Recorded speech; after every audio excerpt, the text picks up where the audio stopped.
শাবনূর ছাড়েন, মানুষ গাড়ি ভেঙে ঢালিউডের রানী শাবনূর, যাকে এক পলক দেখার জন্য হাজার হাজার দর্শক থেকে শুরু করে ভক্ত অনুরাগীরা ঢল নামে রাস্তায়, সেই শাবনূরকেই নাকি চিনেন না গার্ডরা। মেকআপ ম্যান, ওকে একটু ভাই একটু ছাড়েন, একটু ছাড়েন। আর তাই তো শাবনূর নিজের নাম বলেই নিজের পরিচয় দেন গার্ডদের।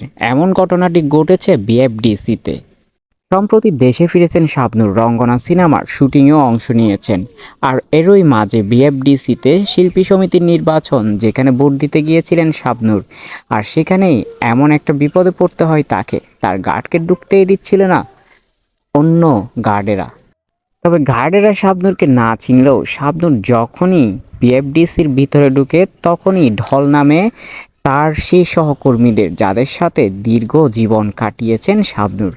তবে হাস্যোজ্জ্বল শাবনূর পুরোটা সময় নিজের মোবাইলে লাইভে ছিলেন এবং সেই লাইভ শেয়ার করেছেন নিজের ভেরিফাইড ফেসবুকে।